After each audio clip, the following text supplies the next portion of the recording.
Hello and welcome to our talk today. Today we are going to speak about meditation and Tantra. How is important to meditate to be in Tantra and what it is Tantra. Let's start by the beginning. What means Tantra? Tantra comes from the Sanskrit and means expansion of awareness, expansion of consciousness. And meditation. Meditation is not to be in silence, seated in lotus position. Meditation is to be present for what it is, wherever it is, inside of us, outside of us. It's our ability to get more conscious about what is, and that makes the connection between meditation and Tantra. Because without the consciousness about what is, we cannot expand our awareness, we cannot expand our consciousness. Tantra is many times seen as a sexual practice, how to improve my sexual life, how to make love for more and longer time, how to have more pleasure. And it's true, Tantra also includes the sexuality that many other practices don't include. Like there is a taboo around the sexuality. It's a long talk about that during the history, what happened with the sexuality and the over sexualized world that we live today by the repression of the sexuality. And it's why, because Tantra reveals also the sexuality, it's connected very much with sexuality. But the truth is that Tantra is expansion of awareness and includes also in that expansion of awareness the sexuality just as a part of the expansion of the awareness. Yeah, so sexuality is one aspect of it, bringing your awareness to everyday life, to how you relate to the other, how you feel when relating to another. That is a lot about what the practice of Tantra is. And the way to expand your awareness is to meditate. And meditation is the practice of expanding that awareness. So meditation will give you the opportunity to practice different techniques that you can use in your everyday life. And the more you practice meditation, the more you can bring those tools and techniques to your everyday life. And Tantra is not just about tools and techniques at all, it's about awareness. But like in yoga, we learn different poses, we learn how to breathe into the discomfort. That's all preparation for meditation. And with Tantra, there are different ways to meditate and different tools to help you practice becoming more and more and more aware of yourself, of your breath, of what's going on in your body, of how your mind is reacting and wanting to control you. And meditation is not about control, but like Ashik said, it's about the expansion of awareness. And then when you relate that to Tantra, you incorporate everything into your life. You look at your shadows, you look at your bad habits, you look at your good habits, you look at your relationships, and you take responsibility for how you are showing up in your relationships. And what else is important about the connection of Tantra and meditation is love. Doing everything with love. So meditation and Tantra are two strong pillars. Sorry, meditation and love are two strong pillars of Tantra. It's very important to practice both, because if you become aware and there's no love, you could be not going into a good place. You're going into a place of judgment, of fear. But with love, you love and accept all of yourself, all of your shadows, and all of your good parts as well. and your mediocre parts, you love them as well, and you shine the light of awareness with love onto those aspects of you to evolve to the next level of your consciousness. Absolutely. These two pillars, the meditation and the love, the two pillars of Tantra, are also the two polarities, because without polarity, there is not energy, there is not aliveness. And in Tantra tradition, everything is alive, everything is energy, everything is creativity, everything is changing. And if we really observe the world, and to have a clear observation of even ourselves, we are in constant change, not only during the years that we get older, but also in each moment, because the atoms inside of us are always moving, are always happening something inside of us, and inside of us and outside of us, in everywhere. That means that everything is Shakti, how we say in Tantra. Everything is in, everything is creativity, energy, and change. But also, we need an observer that can see all this change. We need this young side. We need that place where nothing changes, where everything is on the center, to observe all the changes that are in the world, that are inside of ourselves. These two sides make the possibility to see the change. Because imagine that you are in a flow of a river, and if you are in a flow of the river without seeing the margins of the river, what you feel it is the river is not moving, because you are moving with the river.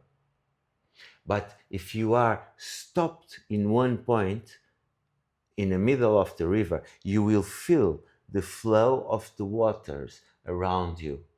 That's the principle of the masculine, of yang.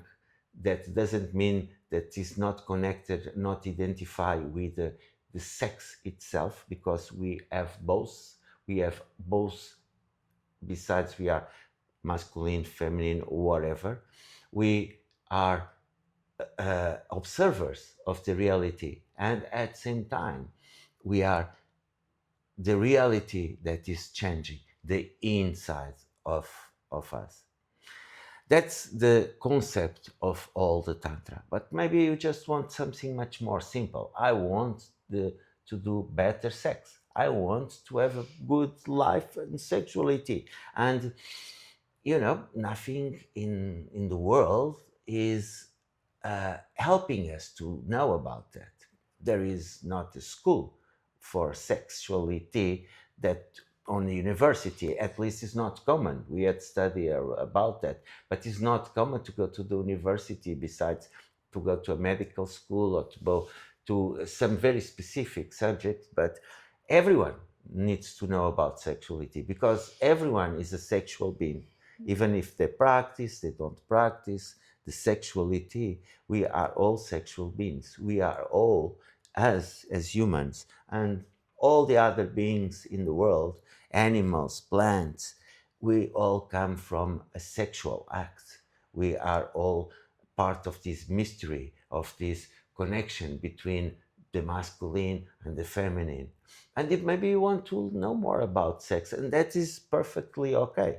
But then maybe you arrive in Tantra, oh, I don't want that philosophic part, I don't want the breathing part, I don't want to be present for nothing, I just want to have 6 hours sex.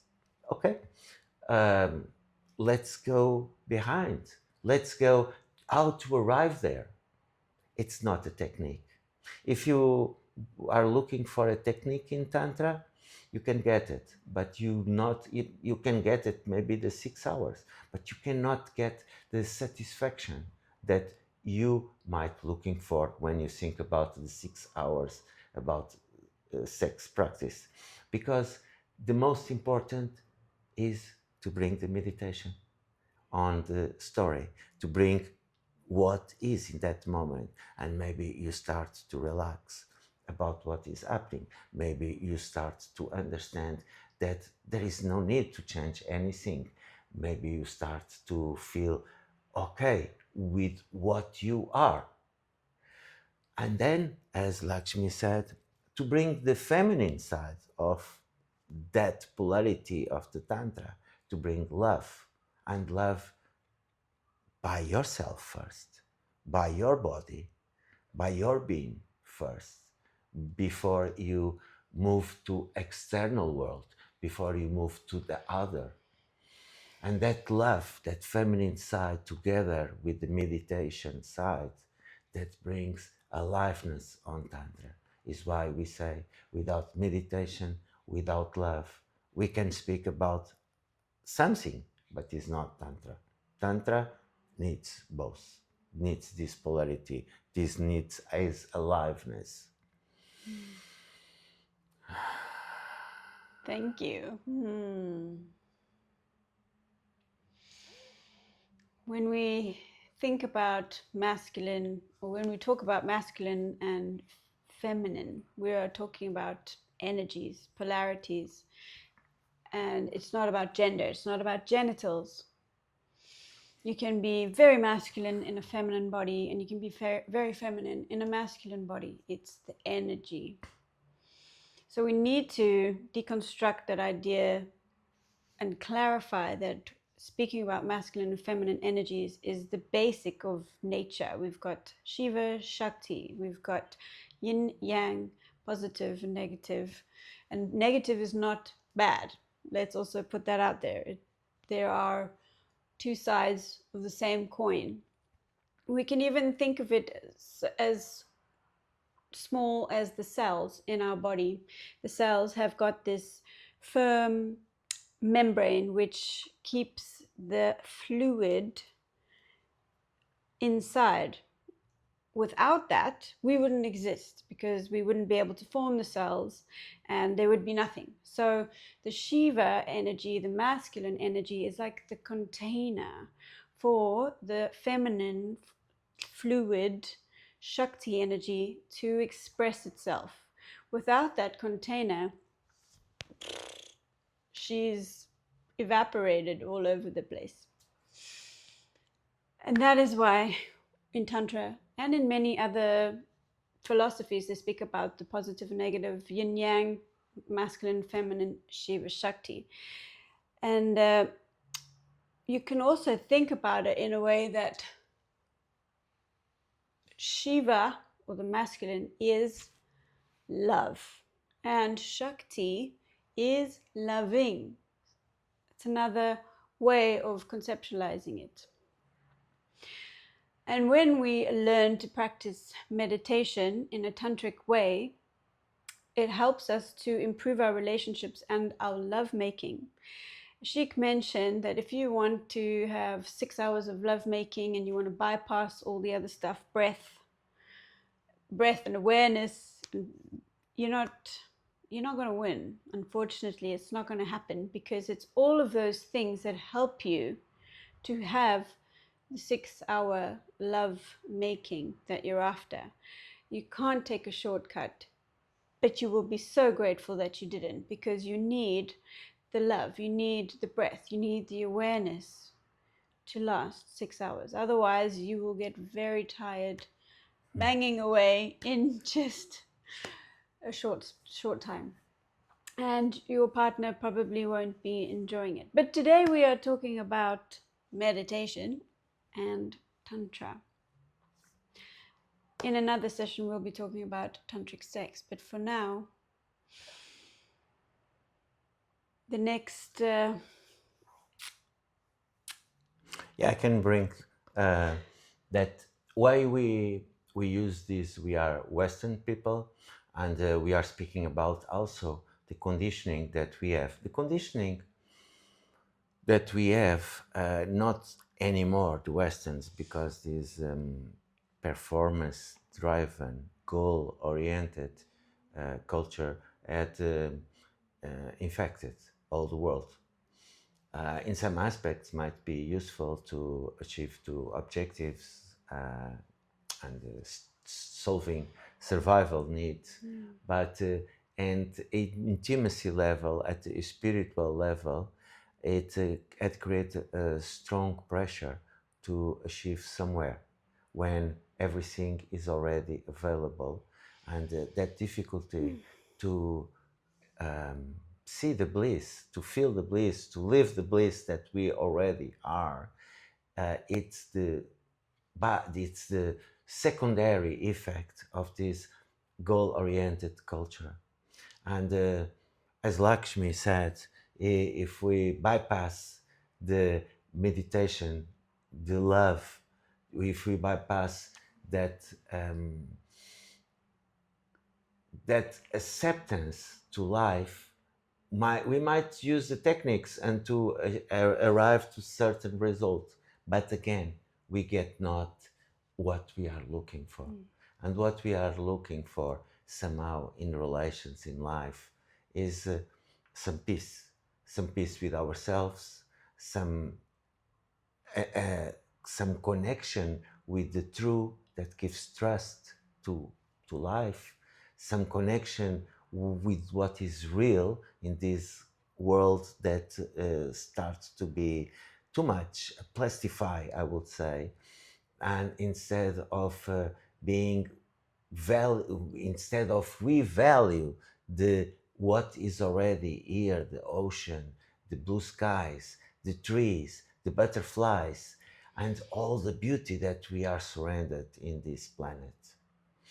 And also to look our own beauty and the beauty of with who we are, because maybe sometimes it's easy to say, oh, what amazing sunset, but then when we look at ourselves, it looks like a bit selfish to say, wow, I'm so amazing about how I am. And it's easy even to look at the other, and if you have a close relation, to say, oh, how amazing you are. But it's a bit strange to go on the street and see a couple with 80 years old that are walking with the hands and so beautiful, and to say, oh, so beautiful that you are. It's much more difficult. We might think that, but that's what the awareness, that expansion of awareness can bring.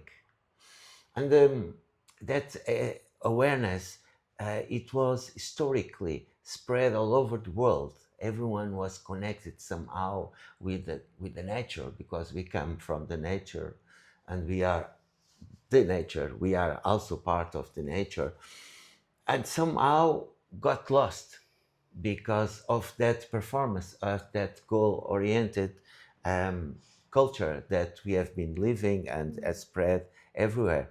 And we were looking for where we can find that expansion of awareness, where is still alive, where is still pure. And we find out that in the old lineage of Tantra, there was somehow that beauty being transmitted to the other. And it's been transmitted not as a teaching, but as experience, how we feel in ourselves that. And our propose to you is not that you believe what we are saying and that we are saying the right things. What we really invite you is to experience that by yourself, that you feel that in your body, that you connect with your senses, that you realize by yourself what is true by yourself. And maybe in this process, you have to drop a lots of things, lots of conditioning that we were impregnated by the society, by our schools, by our systems, and to look what is real, what is real important, what is the true for you in your body. And that's our invitation before anything else. And maybe we can close our eyes and yeah, and just for a moment to feel, maybe you are seated, and to feel the supported of the place where you are, the gravity of the planet, of the mother earth, as they say in some cultures, holding you, supporting you, and maybe you can observe if you are breathing in or out. Maybe it's something that you didn't done today, or maybe you didn't have done in the last week, but you can do it right now if you are inhaling or exhaling.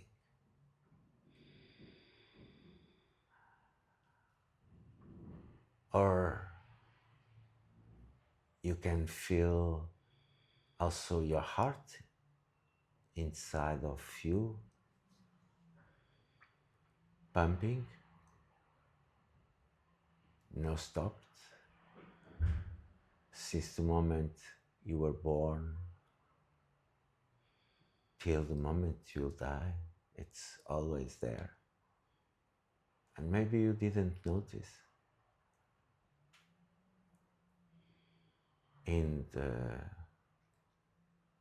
the last hours,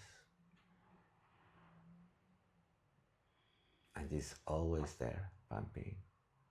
It's always good to go back to that simplicity that we are. And maybe slowly I invite you to open your eyes, and still feeling, softly opening your eyes and still feeling grounded, supported by the floor, the chair, at the end by the gravity of the planet, and still observing your breath without any thoughts, without any judgment, just it's coming in, it's coming out, and maybe you can feel your heart, pum pum, pum pum, inside you.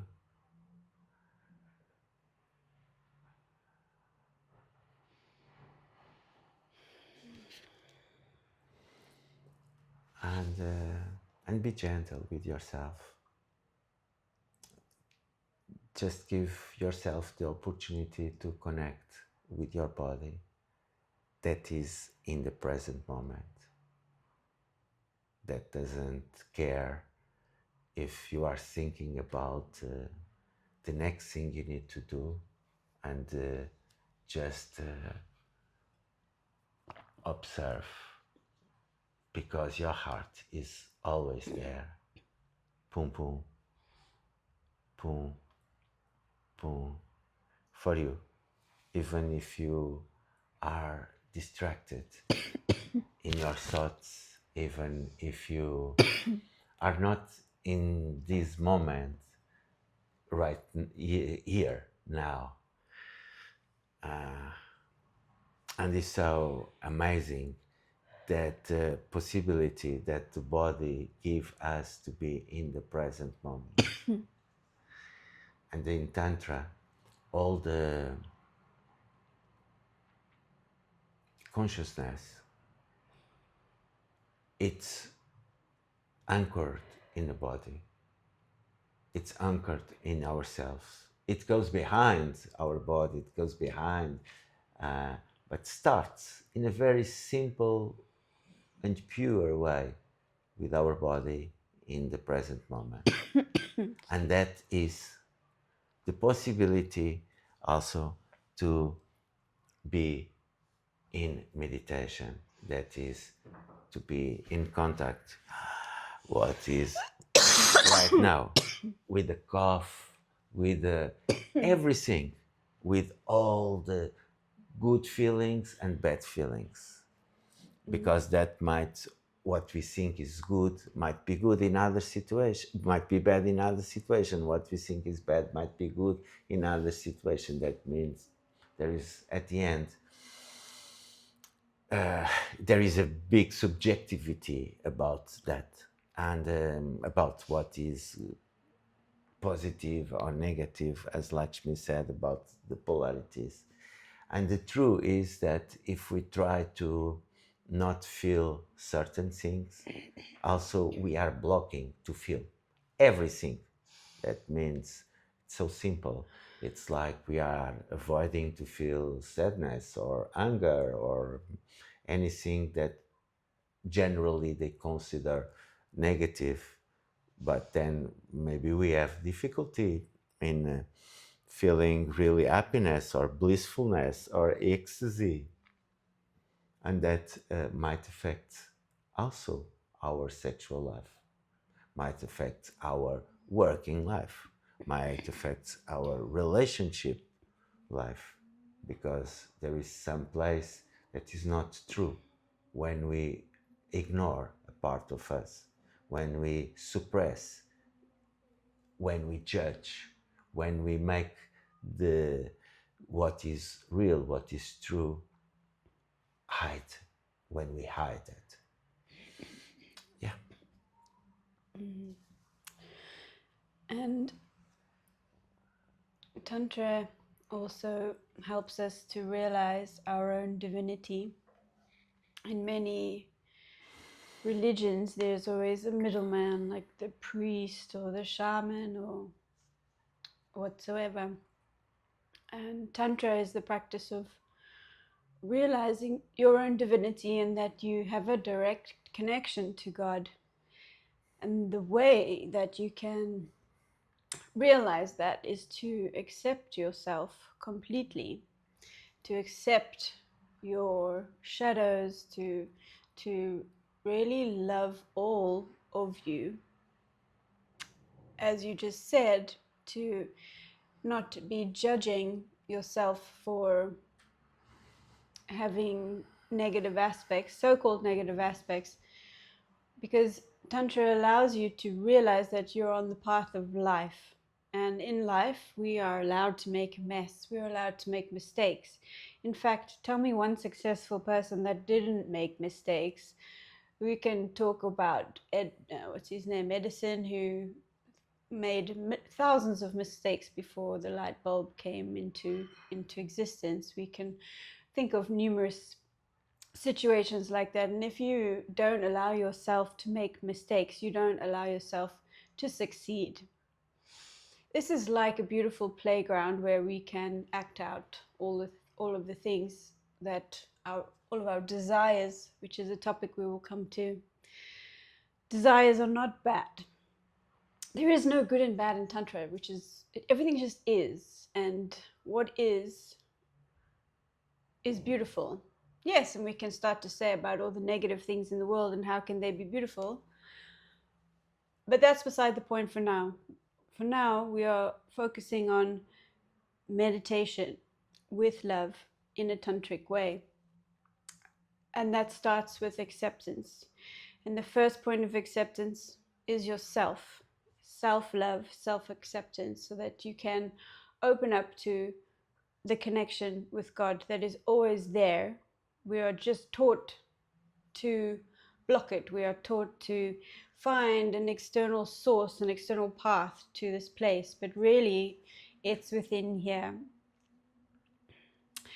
And the way to really love and accept yourself is by practicing awareness and compassion and shining the light of awareness onto your shadows and bringing them to light so that you are a full expression of yourself.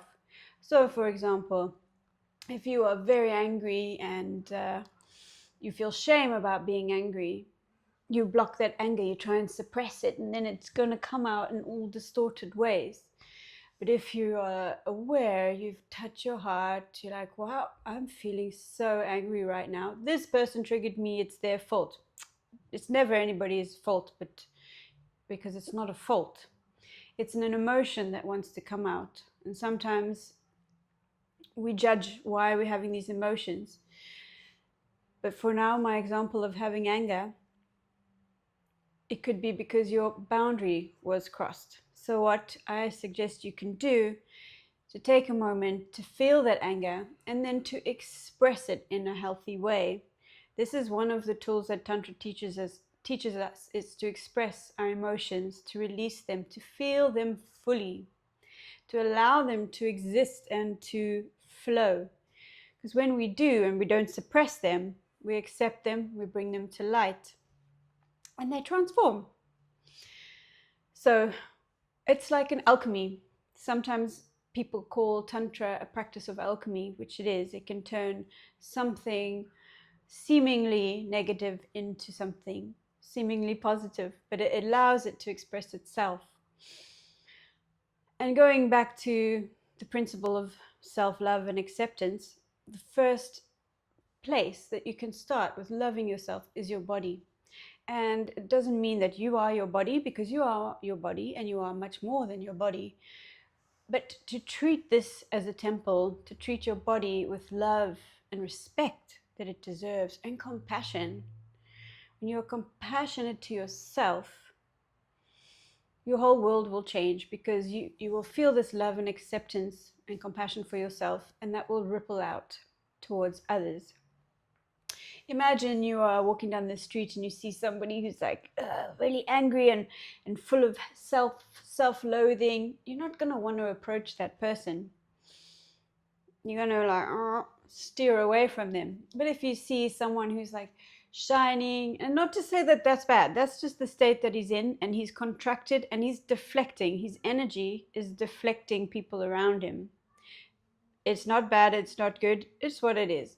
Then you're walking down the street and you see somebody who's like, oh, so, you know, I don't want to say in love with themselves, because that sounds like an infatuation, but they love themselves, they accept themselves, and they love life. They love this creative life force energy that's flowing in them. And maybe they don't practice Tantra, maybe they do, but they could still be appearing very tantric and living in a tantric way, because that just means living in acceptance with what is. And if you see this person walking down the street, you might be like, oh wow, they're incredible, like I want to know what I want to know this person, I want some of that energy that they've got. So then they are attracting, because they are loving themselves and accepting. They're not contracting and pushing parts of themselves away. So it's energy. And we can master this energy with meditation and tantric practices. And self love is a very, very good fundamental step in any spiritual path. Yeah, we are absolutely magnetic fields, Yep. and if we want to take care of our magnetic field that we are, that energy that we are, we it's important to start to look with compassion, with love to ourselves, and to start to observe how we can love more ourselves, how we can take care better of ourselves as in our feelings, in our emotions, in our nutrition, in all the little big important steps towards bringing love to our bodies, to ourselves, to then we can expand that to outside world. And that's very important, that compassion, that gentleness, because also this system that many of us live, it's maybe I will risk to say for men, because it's my experience at identified with this body, it's very much, and in this culture, very much on the performance side. It's very much on goal oriented. It's very much on suppressing of emotions, of suppressing of what we might feel in each moment, and to restore that ability to connect with our body, to connect with ourselves, with connect with our, I will say, higher self that is behind these conditionings that restrain us. It's one important tool that Tantra brings, and that's why we can call expansion of awareness. And that expansion of awareness, it's never too much to say. It's important to be with safety. It's important to be with kindness. It's important to be with gentleness, because, in my humble opinion, we have already had too much of the opposite polarity, of fast, of oriented, goal oriented, of there is no time to feel this, let's go there. And Tantra brings, in this high speed world that looks like it's getting even more and more fast, a call for slowness, a call for feeling, a call for resting, a call for being what it is. Because this perspective of the meditation, that is what is to be with what is in each moment, it's not conformism. It's good to clarify that we are not speaking at all about conformism. Conformism is just to leave the things as they are.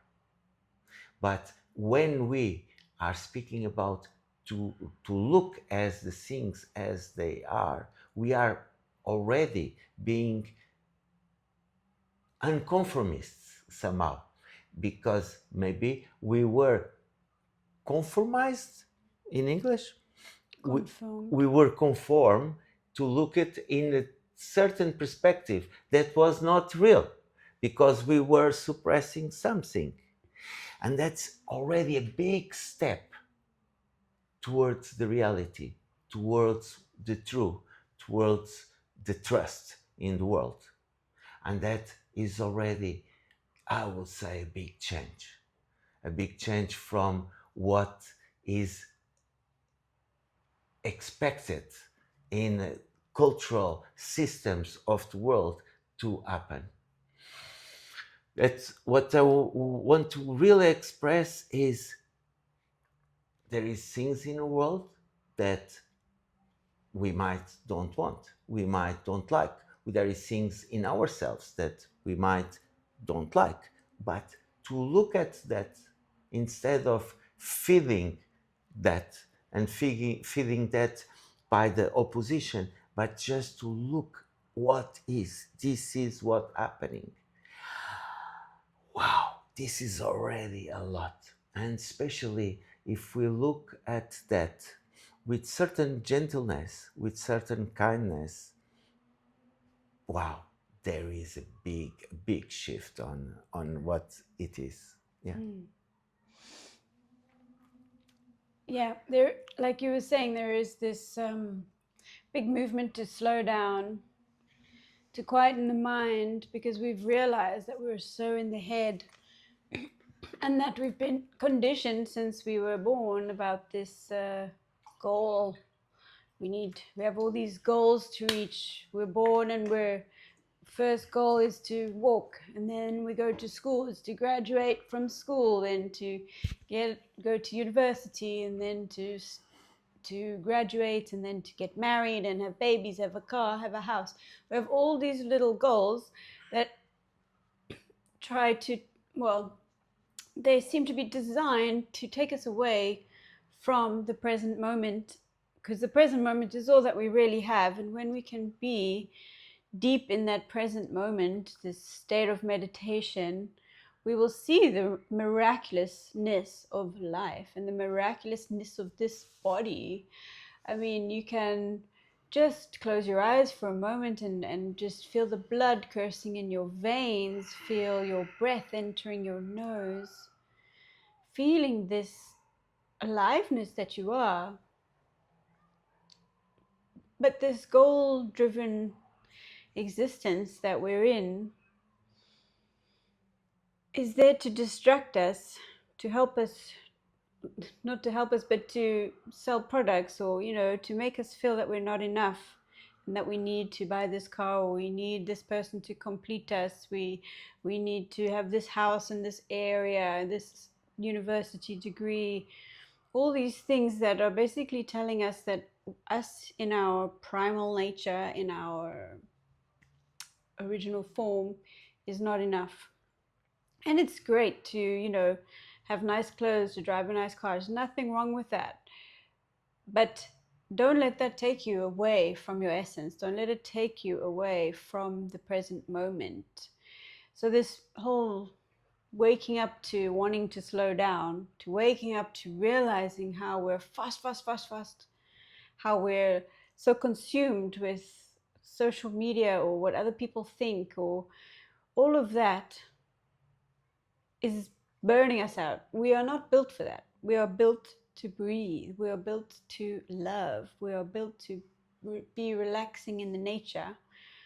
And it's also fine if you want to be achieving things. It's not judging that. It's just saying that you don't need that. It's saying that, coming back to you, you can be a high achieving corporate CEO of the best company in the world, but you can also be in the present moment. You can also be loving yourself. You can be relaxed. You can be enjoying nature. You can be enjoying your body and your partner's body.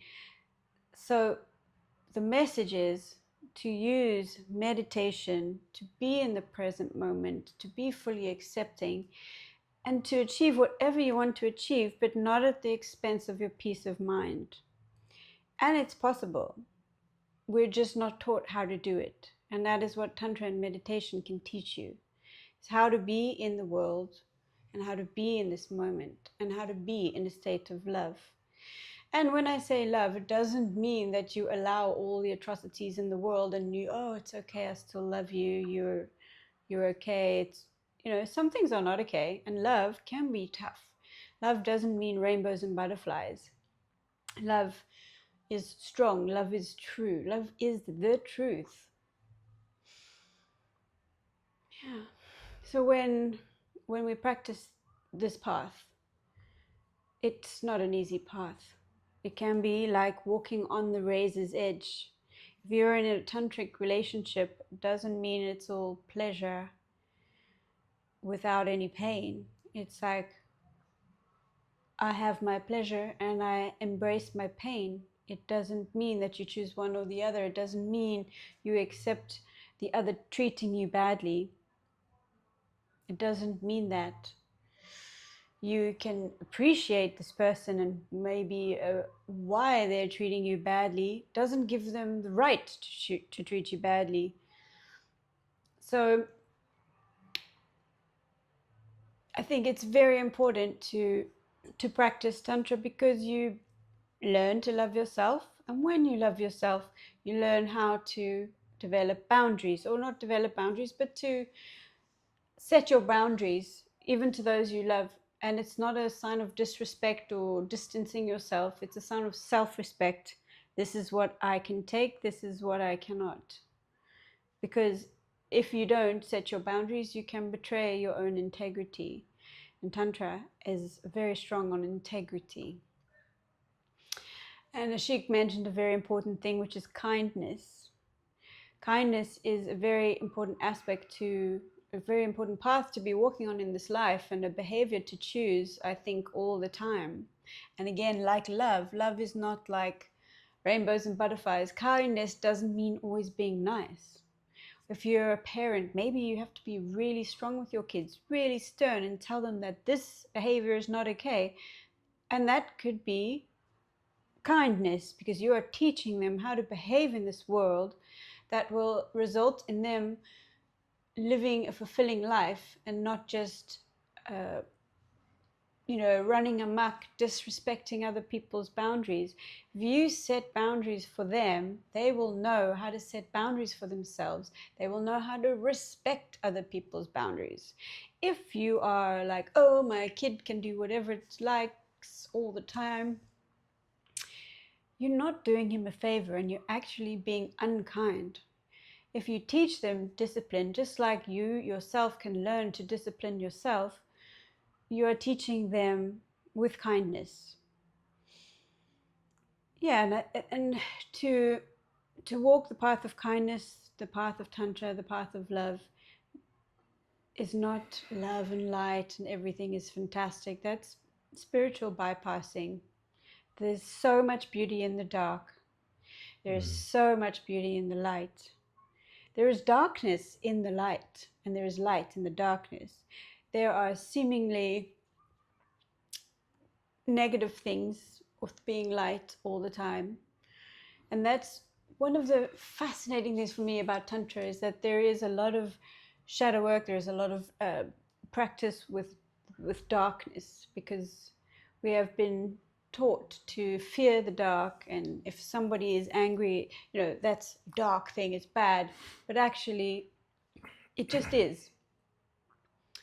And there's always a reason why somebody is in that. And it's also important to realize that everybody is on a path and constantly changing, learning and growing and evolving. Hopefully some of us evolve faster than others because we're more dedicated than others, but we're all in different moments. And that's why it's so important to practice kindness to everybody, because we're all on this journey of life. We're all fighting our own battles that you might know nothing about.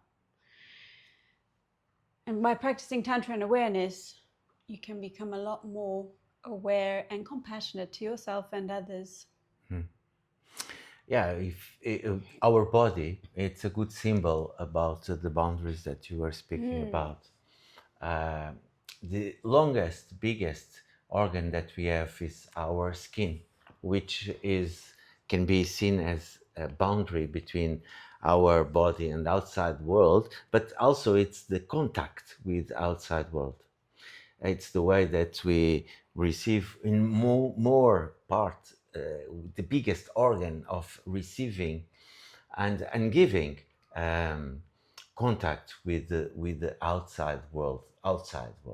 That touch a very important facet of Tantra that is different from most of the practice. Many practice, you go to a monastery, and you are alone praying, or you go to a cave in Himalayas and you stay there in meditation for years.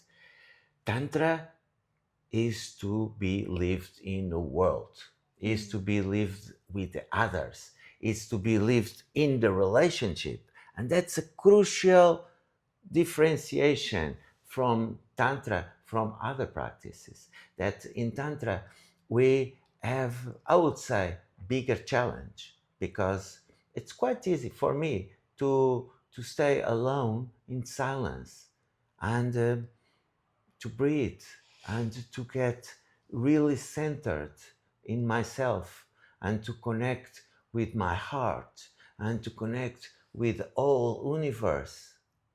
But when I am in the middle of airport to arrive somewhere, is much more difficult, for I keep in my center, to keep in my energy, to keep in my heart, to keep in kindness or in the relationship. Many practice speak about to be alone, to not practice sex, to not relate with other, to achieve a deeper connection with spirituality, with God, with existence, with the life. But in Tantra, we practice that with the other, with the emotions of the other, with the emotions that we have, with all the quantity of sparkling energies that two polarities have.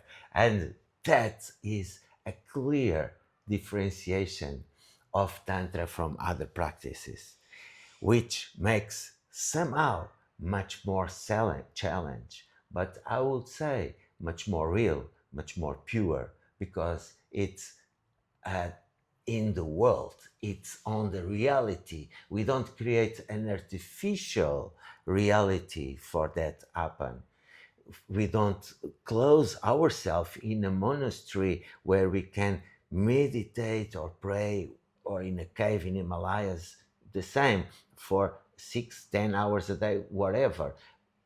We are in the world. We are in the world. And at the same time, in the practice, and that's challenge. And that doesn't mean that we are better, doesn't mean that we are perfect. It's much more to be about being real and to be true to ourselves than to be enlightened, than to be the top of the top, to get in a certain kind of level of spirituality. But it's much more about to be real, to be centered, to be in ourselves, even when the reality challenge us. Yeah. Yeah. Yeah.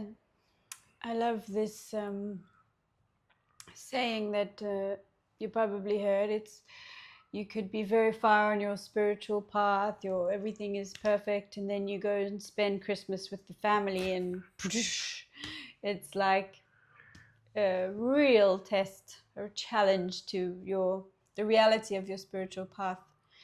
I know that when I'm single, my practice can be perfect. I meditate a lot. My mind is so clear. Everything is. But in a relationship, I see so many more mirrors, and there are more triggers, and there's more like confusion, and we trigger each other, which is normal. But if I'm staying single and everything's perfect in my practice, I'm not growing. I reach a level and I'm like, what next? And when you're in a relationship, there's always constant growth. It doesn't mean it's easy. Growth can be painful. And I appreciate the path of Tantra so much because it really does embrace everything. Like Ashik was saying, it's in the world, it's a practice within the world, it's a housewife's practice, it's a CEO's practice, it's for everybody and anybody to practice this fantastic path of Tantra, of awareness, of expansion, of love, of truth.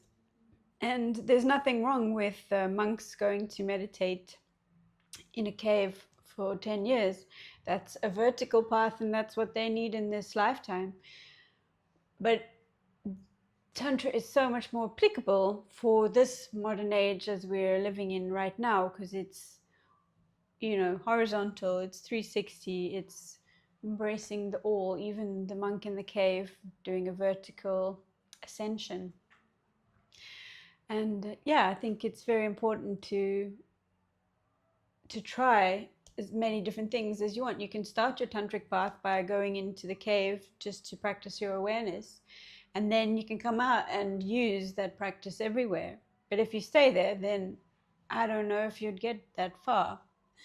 So I wouldn't anyway, and this is why we are sharing the gift of Tantra with you today. Yeah, like because on Tantra, you really need to connect with your own reality, with emotions, and with the other. That it's a mirror, as Lakshmi said, of yourself. Like we need to have some guidance about to develop our Tantra path, because it's really a challenge sometimes, but it's mostly about to be connected with our own truth. It's most about to connect with our own practice.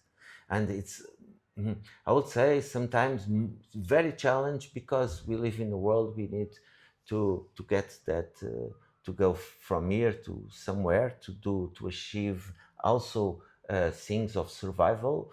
We need also to take care of our loved beings. We have a family, we have friends, and still to have time, to have discipline, a very important word in the spiritual path, discipline to practice, because we need to practice every moment, in all the breath, in all the moments, and to be gentle every time that we observe that we were out of that present moment.